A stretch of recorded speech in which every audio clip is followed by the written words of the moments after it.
Pasamos a Noticias 24, vamos a seguir profundizando en este hecho, este video y esta situación que se dio, recordemos, en el marco de la marcha del 8 de marzo con este adulto mayor de 69 años que fue agredido, uso excesivo de la fuerza, dijo de hecho el ministro del Interior durante esta jornada por Carabineros. Estamos ya con el vocero de Línea H, el Instituto Nacional de Derechos Humanos, Carlos Veley. Carlos, muchas gracias por acompañarnos, bienvenido. Muchas gracias por la invitación. A ver, entiendo que ya el instituto presentó la querella en contra de Carabineros en este caso, ¿o es personalizada al funcionario que agredió a esta persona? Bueno, la querella propiamente tal está en proceso de ser ingresada al sistema del Poder Judicial. En este caso corresponde al delito de apremio ilegítimo agravado, que es una figura de tortura, y agravado por el hecho de que la persona víctima pertenece a un grupo de especial protección, como son los adultos mayores. Respecto a tu pregunta, digamos, normalmente la labor del instituto consiste en detectar un caso, recibir la denuncia, procesar la información, entrevistarse con la persona afectada, que es lo que hicieron esta mañana los funcionarios de la sede metropolitana nuestra, y con los antecedentes que se recaban poder determinar cuál es la figura, digamos, penal que aplica en el caso. Nunca presenta el instituto una querella dirigida a una persona específica, sino que siempre hacia quien resulte responsable. Lo que ocurre es que por la competencia que nosotros tenemos, en virtud de la ley que regula el instituto, estos tipos penales son cometidos por agentes del Estado. Por lo tanto, es evidente, digamos, que si nosotros accionamos es porque consideramos que hay elementos suficientes, en este caso un video. Elementos probatorios, por supuesto, claro, suficiente, digamos, hay un umbral de plausibilidad, digamos, que demuestra que hace posible que haya participado un agente del Estado, como en este caso es claro por el video. ¿A cuánto se puede arriesgar este funcionario de Carabineros por el delito de apremio ilegítimo grave? 3 años y un día hasta 5.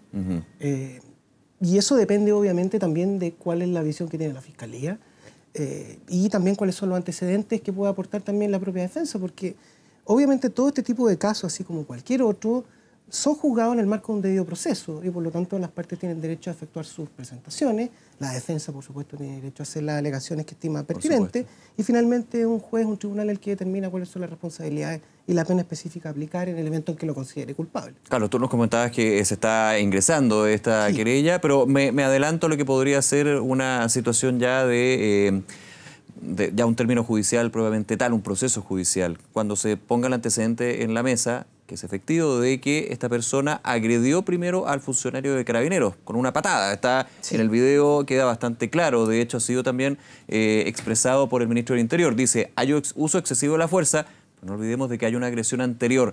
Quizás no neutralizando una con otra, pero sí dando el contexto completo. ¿Ese antecedente cómo también se podría dar en esta situación? Lo que yo podría señalar es que el Instituto Nacional de Derechos Humanos, especialmente con toda la visibilidad que ha tenido a partir de la crisis social de octubre a la fecha, ha condenado la violencia de todos los participantes, digamos, le hace manifestantes, también agentes del Estado, cuando el uso de la fuerza es excesiva, etc. Lo que ocurre, y esto es bueno explicarle a las personas, es que ambas situaciones van por carril separado. El hecho de que nosotros consideremos reprochable el actuar de un agente del Estado en X situación, en este caso parece bastante evidente, ¿verdad?, que hay un uso excesivo de la fuerza, porque la persona estaba reducida, ¿verdad? No quiere decir que no reprochemos eventualmente un comportamiento anterior que pudieran haber tenido las personas. Pero lo que a nosotros nos interesa es cumplir con nuestro mandato legal, y nuestro mandato legal se refiere a las vulneraciones que cometen agentes del Estado.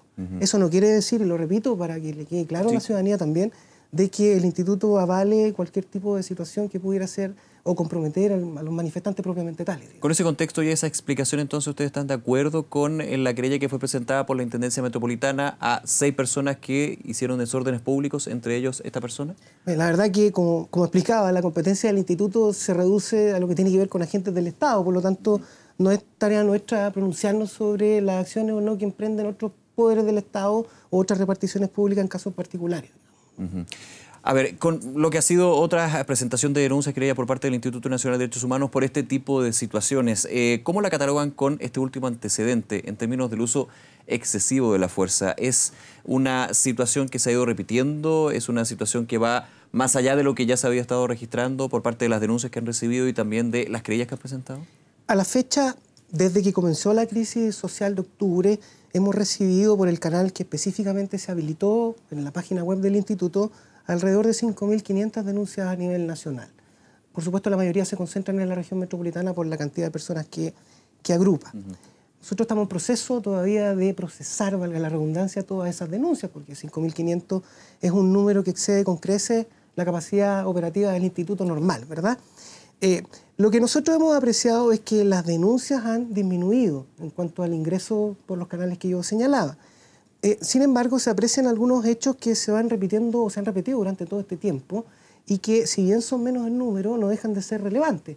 Me refiero específicamente al uso desproporcionado de la fuerza en situaciones de detención, alguna utilización excesiva de gases lacrimógenos, ¿verdad? Ha disminuido el uso de la escopeta antidisturbios y eso para nosotros es relativamente sencillo detectarlo porque cubrimos los centros asistenciales de salud casi todos los días que hay manifestaciones. Que tiene que ver con la baja proporcional, hay que decirlo, en traumas oculares que aún se están dando. Se están dando, pero con mucho menor medida de lo que era antes y eso es una buena cosa. Y entonces, en resumen, lo que yo diría es que situaciones de vulneración de derechos humanos continúan siendo producidas en menor número, pero eso no quiere decir que tengan menos importancia, por el hecho de ser menos.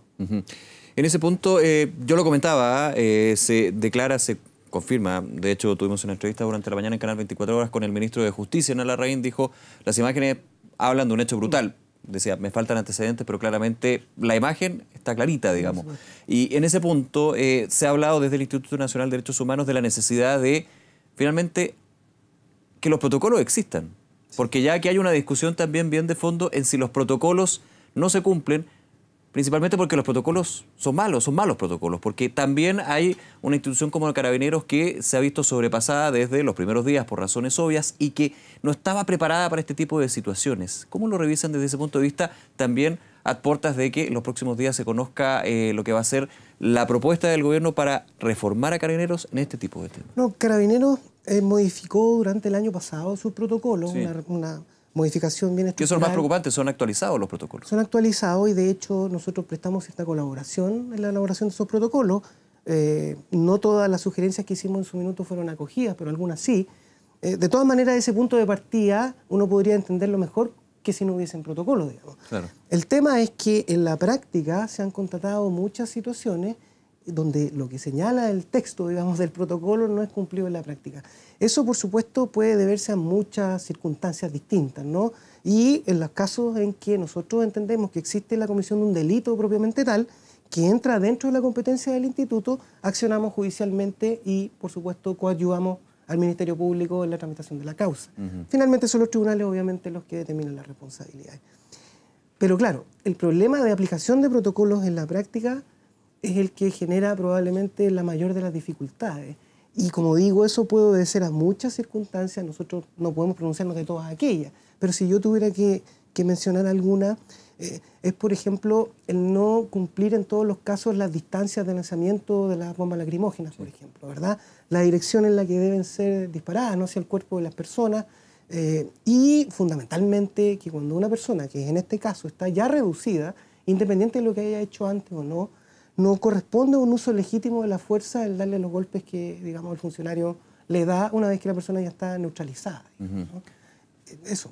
Vuelvo al caso, Carlos, que estábamos comentando de Patricio Bao. ¿Ustedes esperarían que el gobierno a través del Ministerio del Interior se hiciera parte de la querella o presentar una querella? La verdad es que nosotros nunca hemos solicitado que otra institución se haga parte de una querella porque entendemos que ese no es nuestro rol. Lo que nosotros sí... Lo que pasa es que hay otros sectores y organizaciones que justamente buscan eso. Que el gobierno se haga parte de hechos flagrantes, evidentes, donde hay uso excesivo de la fuerza, pese a que también por otra vía podría verse lo que fue la agresión anterior hecha por esta persona. Por supuesto, pero no hay que olvidar que el Instituto de Derechos Humanos es un organismo público, un organismo del Estado, autónomo, independiente, pero un organismo del Estado. Por lo tanto, ese tipo como de, no sé si emplazamiento, pero como de llamado, la verdad que nosotros no solemos realizarlo. Lo que a nosotros nos interesa es que el propio mandato legal del instituto pueda ser cumplido, digamos, con garantías de que sea así.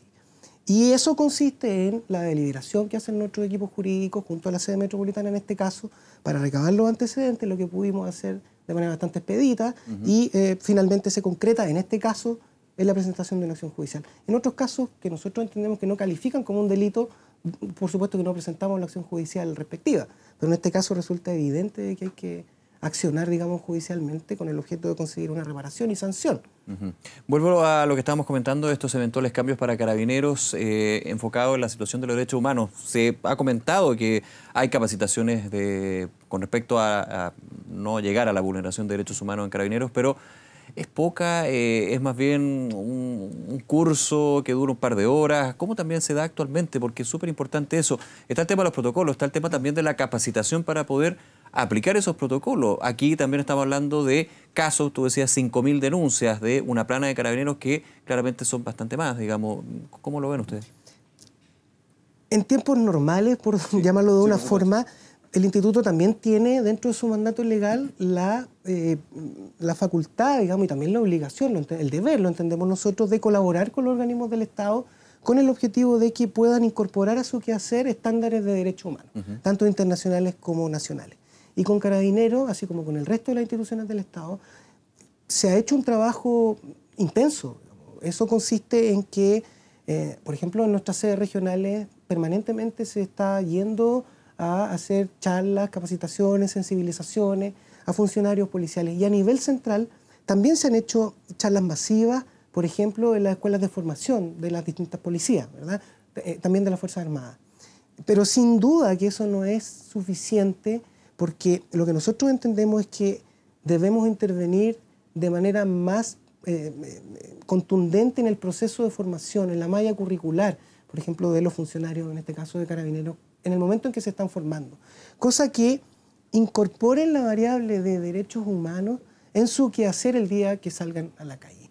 Y que no se genere esta idea de contradicción que a veces se genera en la opinión pública, por ejemplo, entre orden público y derechos humanos, en circunstancias de que ambos conceptos son perfectamente compatibles. Tú puedes controlar el orden público con pleno respeto a los derechos humanos. Eso es lo que haría un país, y en este caso una policía más moderna. Son totalmente compatibles, no se pueden echar a competir uno con otro. Digamos. Claro, claro, no es que uno tenga que optar entre control del orden público o bien respeto a los derechos fundamentales sacrificando el otro. Esa dicotomía nosotros entendemos que en realidad es una falsa dicotomía, porque si hubiesen... ¿Siente que se ha levantado mucho esa dicotomía desde el estallido, desde el 18 de octubre? Bueno, tenemos la impresión de que siempre había estado presente también. Y que en la opinión pública seguramente es una cuestión que se debate en las mesas los domingos en las casas, ¿verdad? Y eso es perfectamente legítimo tener esa duda, esa discusión. Pero el rol nuestro como institución del Estado es tratar de aclarar o al menos informar a las personas de que es posible conseguir ese objetivo, de que el Instituto de Derechos Humanos no está porque se sigan cometiendo actos de violencia, sino que el rol que cumple una institución como la nuestra se refiere al ámbito de la protección de los derechos humanos. Y eso es cuando intervienen agentes estatales. Bien, Carlos, nuevamente muchísimas gracias por acompañarnos esta tarde. No, muchas gracias a ti. Que esté muy bien. Gracias.